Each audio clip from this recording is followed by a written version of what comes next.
Hi, my name is Ottilie Robinson-Shaw. To most I'm called Ottie. I'm 19 years old and I compete for Team Jobii in freestyle kayaking. Freestyle kayaking is a bit like gymnastics in a kayak. You do lots of flips, you do lots of tricks, and yeah, that's it. We use the moving water a lot to help us get as much air as possible and to get our boat flying, really. We have two-time junior world champion coming in all of a sudden for a victory lap. How good is that? Dropping in for a ride, already a world champion. Huge entry, McNasty, into another huge McNasty right there. She has got to be on absolute cloud so nine right there's now. lots of tricks I love to do in my boat, and some feel amazing and some feel alright. For my whole life, my favourite trick has been a McNasty, pretty much, which is like a spin into a massive front loop, and I'm pretty good at those, so I really enjoy them. Your role models and your inspirations?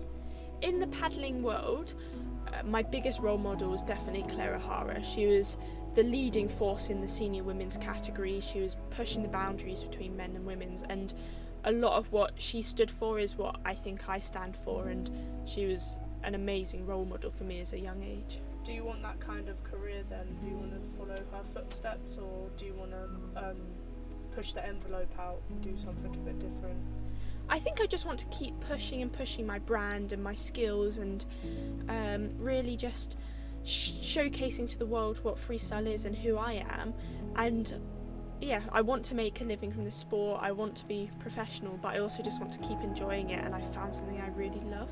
Do you have a regular sport, and where's your favourite place to train if you do? So my regular training ground is Home Pierpont, which is Nottingham, and this is where I spend the most time training. There's a really strong group of paddlers and we all thrive off like pushing each other, and it's a really productive place to be. And this is probably, although it's the closest to home, it's probably my favourite place in the world to paddle.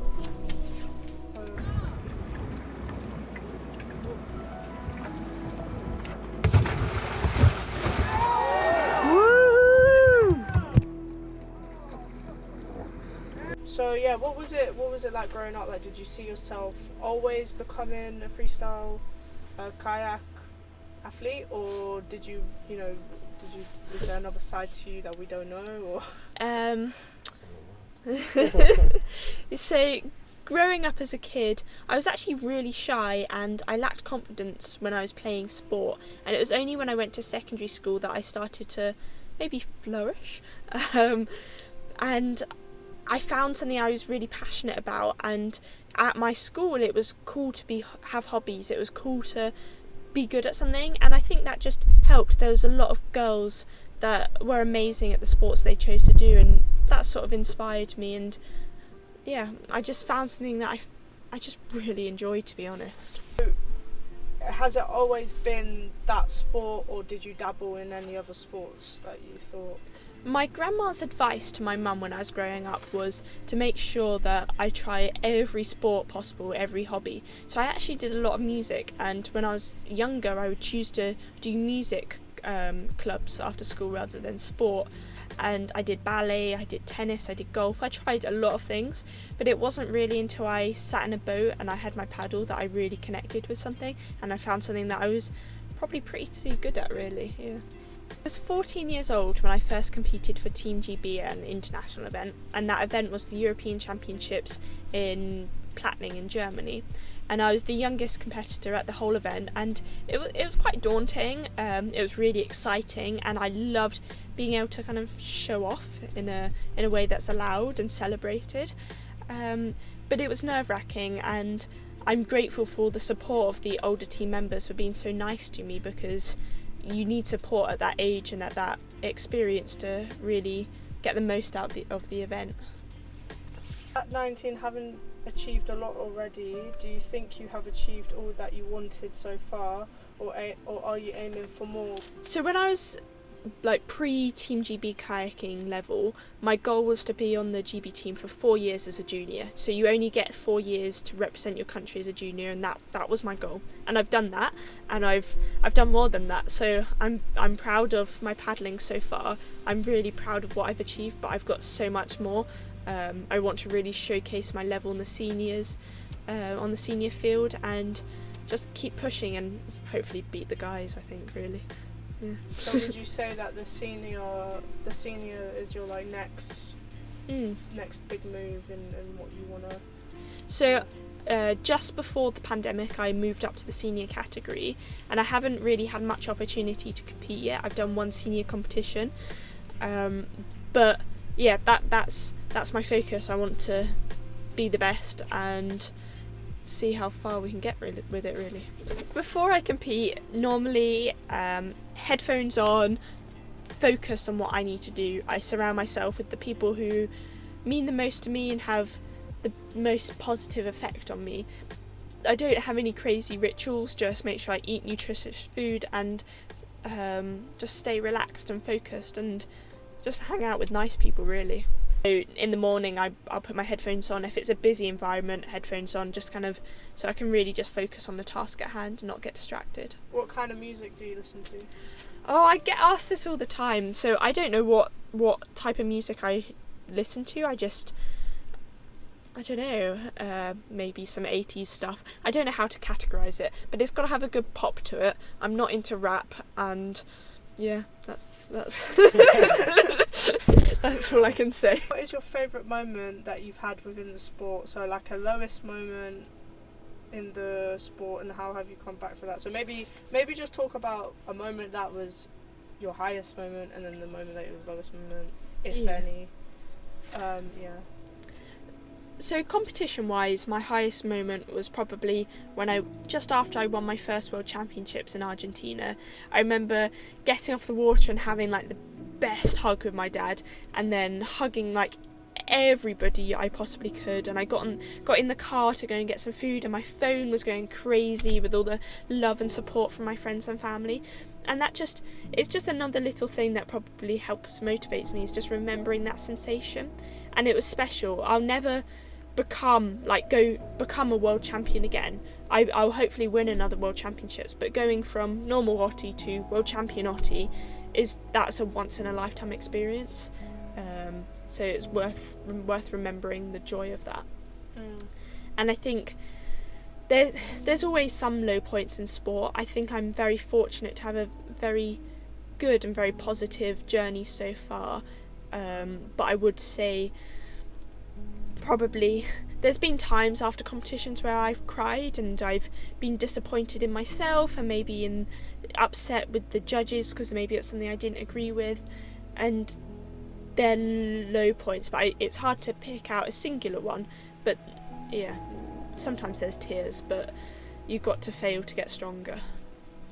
I was very proud to wear the Team GB kit, and just getting a Team GB tracksuit was so exciting for me.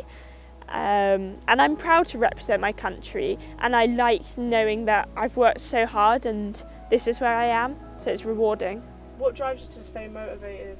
Do you have specific rituals when competing or prior to the race? I found in life that for me, motivation comes easily when it's something that I love, and I love this so much that I rarely have to push or dig deep for motivation. If I'm unmotivated to go paddling as such, it's probably because I'm ill or I've been overtraining. So I find that really it's easy for me to train. I enjoy it, and maybe in the winter it's a bit more challenging and I have to really think about what my goal is to push through. But at the end of the day, I've chosen to do this. No one's making me do it. I'm not doing it for the money, I'm not doing it for fame. I'm doing it because I just really enjoy it, and then I want to go kayaking. Lots of people give me lots of valuable pieces of advice all the time, and especially my coach gives me so much information. My coach always says to me that really don't set any barriers. Don't tell yourself you're not going to be as good as the men. Like, don't tell yourself you can't do something. It's possible, so go out and do it and push yourself and try. And especially with the theme of like trying to close the gender gap in our sport, you've got to just break down those barriers every single day and keep trying and work for it. Did you think that 5 years ago you would be a world champion? So 5 years ago, when I was sat as a kid, I probably didn't think I would be a double world champion. I think, yeah, I wasn't that confident, and I definitely wouldn't have said it out loud, but now looking back, I'm glad that I've pushed through and I found the confident and world champion version of myself. So yeah. What's it like to live in a van? Okay, so since I passed my driving test, it's been a dream to get insurance on my dad's van, and I'm still only 19 years old, so to get insurance on this was, well, it was a dream come true. So I'm now based in Nottingham and I'm kayaking every day. I'm parking just in a lay-by or in the supermarket car park, and yeah, I'm in my form living the dream, but this is my home for now. Ottie inspires me every day out in the water, like just seeing her from being a little kid, could barely loop, and now she's just like absolutely charging, just beating me every week in every competition. It's really good to see. It's awesome. Paddling with Ottie, it's like paddling with my little sister, like just seeing her just crushing it every session. It's really fun. I really think Ottie inspires other paddlers, like the kids that I coach and the people that I coach, they're like always asking about her, always want to go paddling with her. She's competitive, she's driven, tenacious, just so determined, like she's always training super hard, like really going for it. Just, yeah, she outshines pretty much the vast majority of the competitors. She's competing, you know, she's just trying harder, she's going for it. It's awesome. So I paddle as well, and I compete alongside Ottie, and I think we push each other really well. So Ottie's always like right up behind me and always pushing me to try new things. Occasionally we'll be training together and like she'll do a move or like a maneuver that I can't do, and I'm like, oh my god, I need to learn that. So it just pushes me really hard, pushes me to paddle better myself, and it's just awesome. Oh, massively. Like I think especially at the moment with the increase in ladies paddling, all the junior girls, she's a huge inspiration to them, and the senior ladies as well. And now with the emergence of C1 ladies, Ottie's really leading the charge of that, which is totally awesome. She's created a whole new discipline just off trying it herself, which is determined, unstoppable, and competitive. So yeah, nothing's going to get in the way of Ottie achieving what she wants to achieve, and it's super inspiring to be around. Ottie inspires me through her discipline and her resilience. Like she will try again and again at a move until she gets it, and I think yeah, and she's so amazing at what she does, and yet so humble at the same time. You don't see that, I guess you don't see that much in many paddlers, and she really has it. Like her kindness, very genuine, and like she'll help you when you're struggling, and it's really something that I look up to. Yeah, paddling with Ottie is it's really lovely. Like you'll beat yourself up if you don't get something right, and she's just there like, no, you did well, do it again. Like she's really like a voice of like calm but like reassurance. She really helps you get into the zone, but also herself and watching her paddle, and it's really something that you can look up to and you can aspire to be like, so it really helps your own paddling, I think. Ottie definitely inspires other paddlers. She's like such a name, she's made such a name for herself and a personality, and she's just, because she's so amazing at what she does, and she's grown as a paddler, but as a person in the community. And yeah, young people, I know when I first started paddling, she was there for me, like paddling at Lee Valley every week, just getting us to just keep going and giving tips, and yeah, everything. She's very inspiring.